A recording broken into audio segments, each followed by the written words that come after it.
Hey folks, what's up? Welcome back, another Paul Massive video, and today we're gonna go over Selene and Rowlet, right?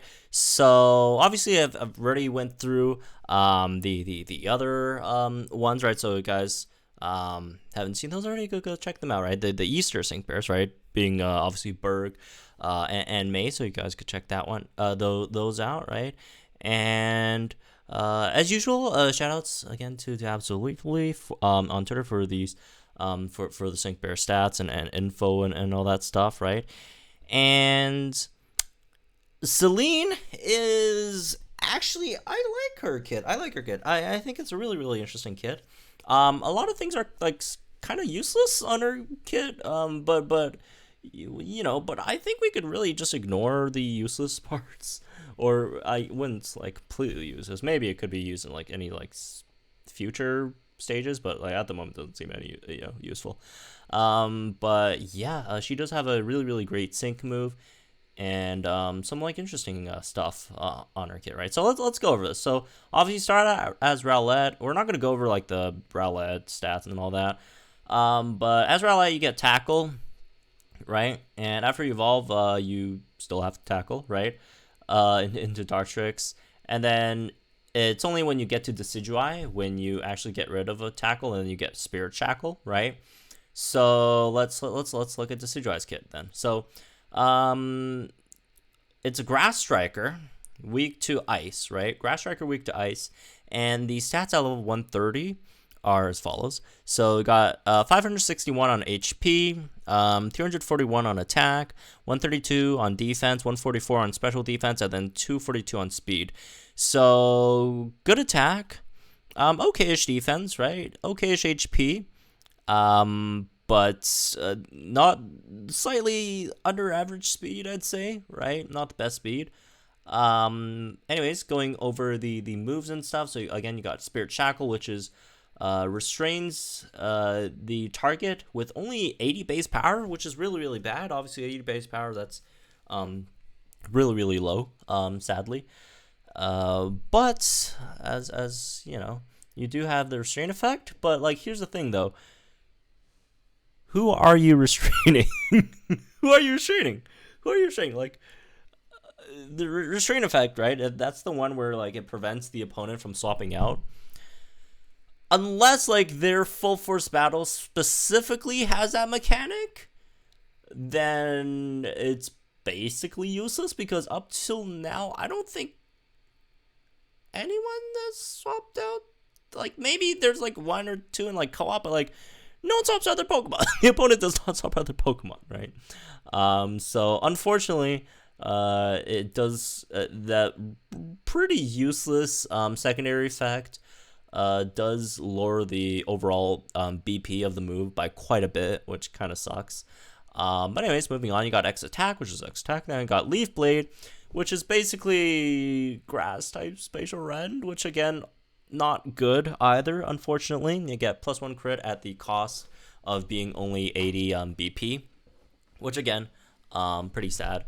Then you got your train move called Stare 'em Down, which sharply raises your defense, special defense, and crit, and then gives you gradual heal. Only 1 MP, however, but it's fine, right? Because I mean, Leaf Blade, you got +1 crit, and then your sync move actually also has +1 crit, again at the cost of lowering BP, but I guess you gotta use them to your advantage, I guess, to an extent. Her 6REX looks absolutely fantastic. I love her 6REX. It looks really good. And again, your sync move called what's it called? It's just called Moonlight Leaf Blade. Again, +1 crit, but lower BP, right? Same as again Palkia's sync move, unfortunately. And then comes on April the 15th, right? It runs till like next month, right? May the 2nd. This is a Spotlight, by the way, Spotlight Scout. And getting into the passives, you have Held Hostage 5, which powers up moves powers up your moves by 50% when the target is restrained, which is the real use of restraint, which is to trigger all the other passives that you get. Restraint itself doesn't do anything. Again, it's just here to trigger all these other passives, especially the ones on the Synchrid that you get from restraining your opponent, right? And then you got hold and hit 5, a 6% chance of charging your move gauge by 1 when an attack is successful against a restrained opponent, right?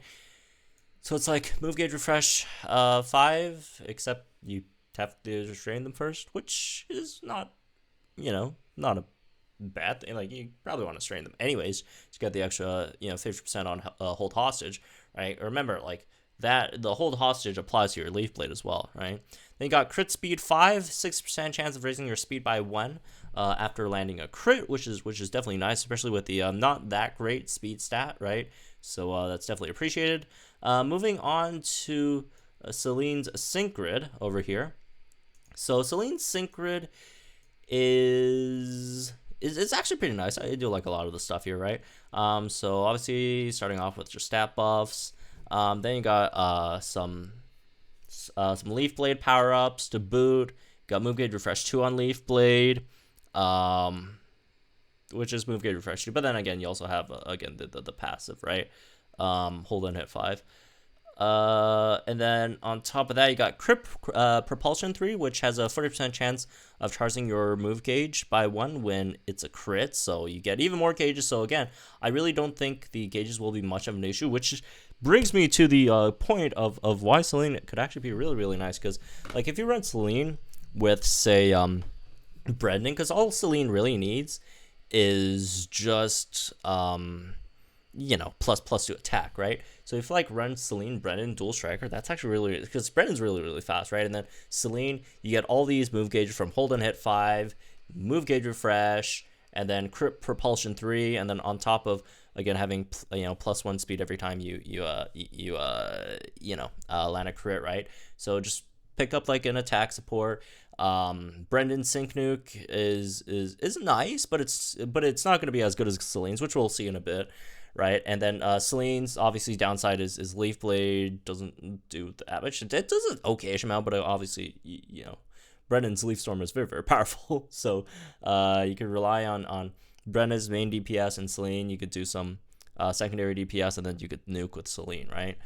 Which is really, really nice. So moving on.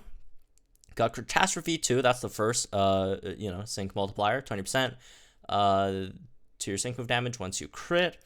And then you got Spirit Shackle power-ups, Power Reserve 3, which is bad. Spirit Shackle move gauge refresh 2. Restraining sync up 5, so when the target is restrained, that's an extra another 50% to the target. That's what, 70% now with Catastrophe. And then you got Hold Hostage 2, powers up moves, it's when they're restrained. So we already had like 5, right? And now you have another 2 over here, which is nice. And then moving on, you got Steady Aim, where your crit can't be lowered, which, again, who the hell is lowering your crit? MP Refresh 2 on X attack. I guess you could pick this up if you don't want to run another attack support and just want to run something, just like a pure tank or something like a Comfy or whatever. You could definitely do that. Moving on, you got Speedy Entry 1, which is kind of whatever. You got Inertia, that's a 2 times sync move multiplier. And you got Crit Healing 4, has a 50% chance of healing every time you land a crit, which is basically almost every time, right? Haste, where your speed can't be lowered. And then you have your MP Refresh for your training move, which honestly is not a big deal that it's only MP Refresh 1. I know, MP Refresh 1, very, very funny. But you don't really need to use your training move twice. I mean, it would be nice if you do, but are you really gonna it's 7 orbs for, because again, you already could max out your crit on Leaf Blade, because again, Leaf Blade gives you extra +1 crit, and this gives you +2 crit already, right? It's just you really don't need the MP Refresh, right? Again, the defense stuff is nice, but also you're a striker, so it's not that big of a deal. Gradually heal, it takes a long time for that thing to go away, so I don't really mind the MP Refresh 1 here. Restraining Countdown 1 has small chance of reducing sync move countdown by 1 when an attack move is successful. This is obviously not good. Ramming Speed, that's another multiplier. So you do have some multipliers to compensate for the low base power for Leaf Blade, right? So that's nice. And then obviously sync with power ups, right? So overall, I think Selene's a really interesting unit, right? That you could potentially run alongside like Brendan to offer more damage support there, which again I do find really interesting. So yeah. Anyways, that's me. This one, I guess. Hope you guys enjoy. Let me know guys think in the comments down below. Like this video, start having some more Poemaster content. We'll go over Elio next. And yeah, and then after that we'll check out the Rayquaza and Leaf Synchrid. And yeah, I'll see you guys in the next one then.